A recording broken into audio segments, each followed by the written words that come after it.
क्षेत्रमिति के जितने भी सारे फॉर्मूले जैसे कि गोला का, अर्धगोला का, घन का, घनाभ का, शंकु का, बेलन का, ये सारे फॉर्मूलों को यहाँ पे हम लोग देखते हैं। तो यहाँ पे गोले का आयतन क्या होता है, तो 4/3 पाई आर क्यूब। याद करते चलिए, आपको जो है कम से कम 15 से 20 नंबर जो है ऑब्जेक्टिव में यहीं से क्वेश्चन पूछा जाएगा। ऑब्जेक्टिव फॉर्मूला से ही पूछा जाता है ऑब्जेक्टिव वाले में। तो गोले का आयतन 4/3 पाई आर क्यू होता है। गोले का क्षेत्रफल क्या होता है, 4 पाई आर स्क्वायर। गोले का क्षेत्रफल होता है 4 पाई आर स्क्वायर। याद करते चलिए या फिर कहीं लिखते चलिए।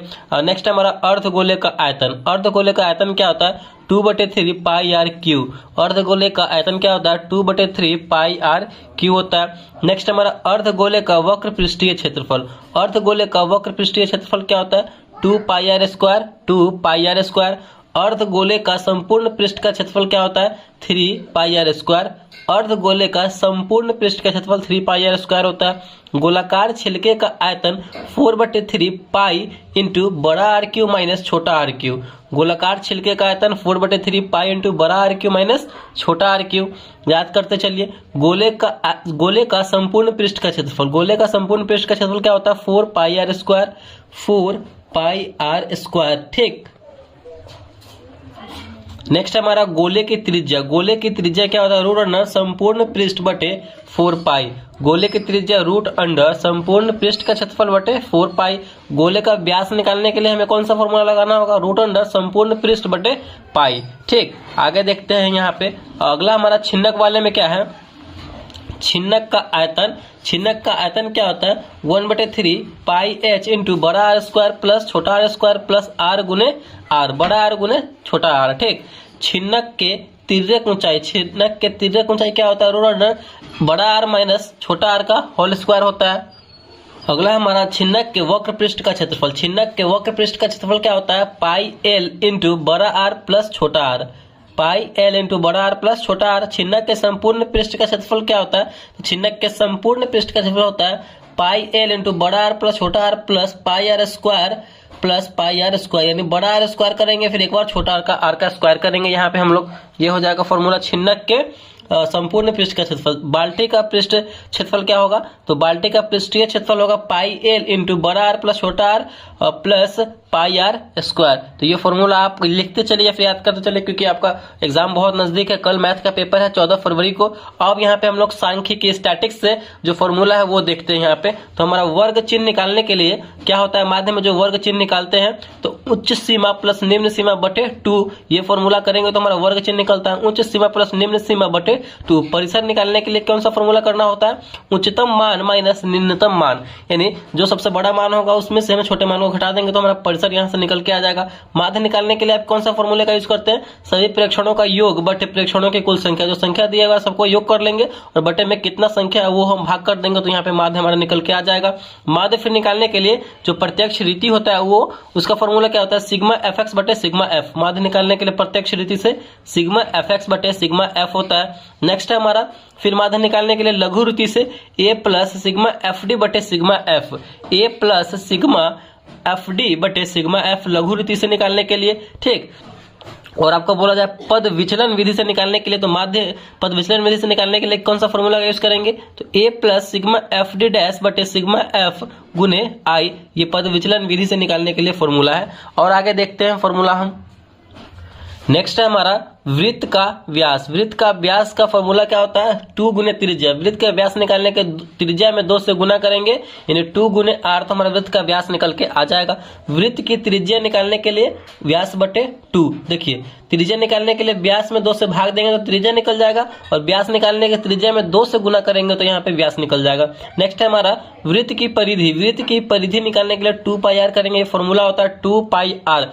वृत्त की परिधि 2 पाई आर होता है। वृत्त का क्षेत्रफल क्या होता है, तो पाई आर स्क्वायर होता है। वृत्त का क्षेत्रफल पाई आर स्क्वायर। अर्धवृत्त का क्षेत्रफल 1/2 पाई आर स्क्वायर। देखिए पूरा वृत्त का तो पाई आर स्क्वायर, आधा वृत्त का निकालना हो तो आधा करना होगा तो हाफ पाई आर स्क्वायर। ठीक। अर्धवृत्त के लिए यहाँ पे करेंगे r इंटू पाई प्लस 2। ठीक। अर्धवृत्त का परिमाप निकालने के लिए, त्रिज्यखंड का क्षेत्रफल निकालने के लिए थीटा बटे 360 गुने पाई आर स्क्वायर। त्रिज्यखंड का क्षेत्रफल निकालने कौन सा फॉर्मूला का यूज करेंगे, थीटा बटे 360 गुने पाई आर स्क्वायर। नेक्स्ट हमारा त्रिज्यखंड की परिमाप निकालने के लिए L प्लस 2R। त्रिज्य खंड की परिमाप निकालने के लिए कौन सा फॉर्मूला का यूज करेंगे, L प्लस 2R करेंगे।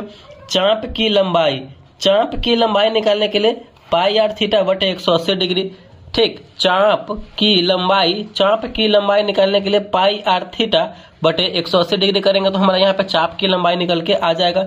नेक्स्ट यहाँ पे हमारा क्या है, चतुर्थांश का क्षेत्रफल 1/4 पाई आर स्क्वायर। ये सब फॉर्मूला है, बहुत ही ज्यादा इंपॉर्टेंट फॉर्मूला है जो आपको जो है आगे क्लास 10th के एग्जाम में ये आने वाला है। 15 से 20 नंबर का ऑब्जेक्टिव में पूछा जाता है। तो चतुर्थांश का क्षेत्रफल 1/4 पाई आर स्क्वायर। वलय का क्षेत्रफल क्या होता है, पाई इंटू बड़ा आर स्क्वायर माइनस छोटा आर स्क्वायर।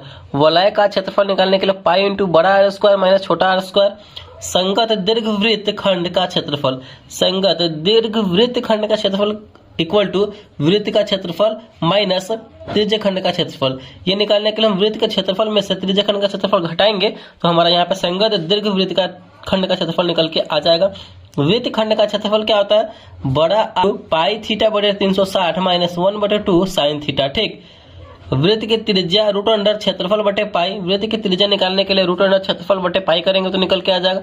या फिर अगर दूसरे फॉर्मूला से निकालना चाहते हैं वृत्त की त्रिज्या तो परिधि बटे 2 पाई। वृत्त की त्रिज्या परिधि बटे 2 पाई करेंगे तो यहाँ से निकल के आ जाएगा हमारा। नेक्स्ट है हमारा घन का आयतन। तो घन का आयतन निकालने के लिए कौन सा फॉर्मूला होगा, LQ। घन का आयतन LQ होता है, याद करते चलिए।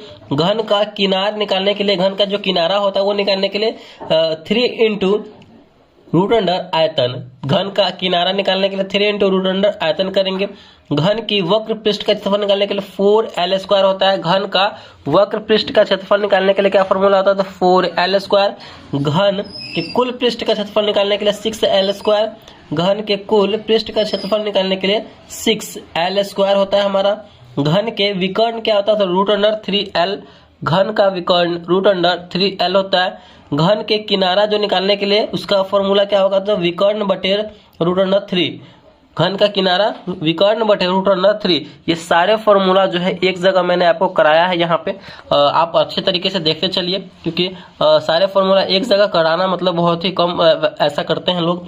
घनाभ का आयतन L गुने B गुने H, लंबाई गुने चौड़ाई गुने ऊंचाई घनाभ का आयतन होता है। घनाभ के पृष्ठ क्षेत्रफल क्या होता है, तो 2 into LV plus BH plus HL। घनाभ के पृष्ठ क्षेत्रफल 2 into LV plus BH plus HL। घनाभ के विकर्ण क्या होता है, तो घनाभ का विकर्ण होता है root under L square plus B square plus H square. Root के अंदर होता है घनाभ का विकर्ण। चारों दीवारों का क्षेत्रफल क्या होता है, तो 2 into L plus B into H। चारों दीवारों का क्षेत्रफल 2 into L plus B into H होता है। अब आइए बेलन वाले में। बेलन का आयतन क्या होता है, तो बेलन का आयतन पाई आर स्क्वायर H होता है। ये हमारा बेलन है, यहाँ पे इसकी हाइट H है। बेलन का आयतन पाई आर स्क्वायर H। बेलन का वक्र पृष्ठ का क्षेत्रफल क्या होता है, तो 2 पाई आर एच। बेलन के वक्र पृष्ठ का क्षेत्रफल 2 पाई आर एच होता है। बेलन के संपूर्ण पृष्ठ का क्षेत्रफल 2 pi R into H plus R होता है। बेलन के संपूर्ण पृष्ठ का क्षेत्रफल 2 pi R into H plus R होता है। और नेक्स्ट हमारा आधार का क्षेत्रफल। उसके जो आधार इसके आधार का क्षेत्रफल क्या होता है, तो पाई आर स्क्वायर होता है इसके आधार का क्षेत्रफल। आधार की परिधि क्या होगी, तो 2 पाई आर। आधार की परिधि 2 पाई आर। खोखले बेलन का आयतन अगर आपसे पूछा जाए एग्जाम में ऑब्जेक्टिव में, तो पाई एच इंटू बड़ा आर स्क्वायर माइनस छोटा आर स्क्वायर। खोखले बेलन का आयतन पूछा जाए, पाई एच इंटू बड़ा आर स्क्वायर माइनस छोटा आर स्क्वायर।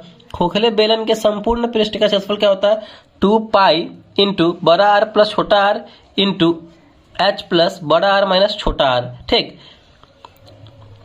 यहाँ पे आपको याद करने योग्य बातें क्या है, त्रिज्या इक्वल टू आर। त्रिज्या आर को बोलते हैं ऊंचाई एच, और तिर्यक ऊंचाई को हम लोग एल से यहाँ पे डिनोट करते हैं। ठीक, आगे यहाँ पे हम लोग देखते हैं नेक्स्ट हमारा क्या है, शंकु में आते हैं। तो शंकु का आयतन क्या होता है, 1/3 पाई आर स्क्वायर एच होता है शंकु का आयतन। ठीक, शंकु के वक्र पृष्ठ का क्षेत्रफल क्या होता है, तो पाई आर एल होता है। शंकु के वक्र पृष्ठ का क्षेत्रफल पाई आर एल।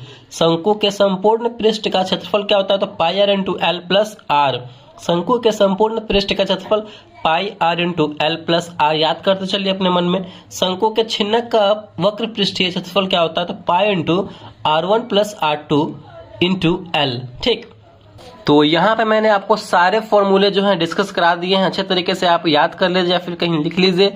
और जितने भी त्रिकोणमिति के हैं, घन के, घनाभ के, बेलन के, शंकु, आयतन, खोखले बेलन, सारे फॉर्मूले यहाँ पे डिस्कस कर दिए मैंने, जो आपके क्लास 10 से में 15 से 20 नंबर जो आपको जो है वहाँ पे नंबर आप गेन कर सकते हैं। तो वीडियो आपको अच्छा लगा और पसंद आया तो प्लीज़ वीडियो को लाइक कीजिएगा, चैनल पर नए हैं तो चैनल को सब्सक्राइब जरूर कीजिएगा। Thank you.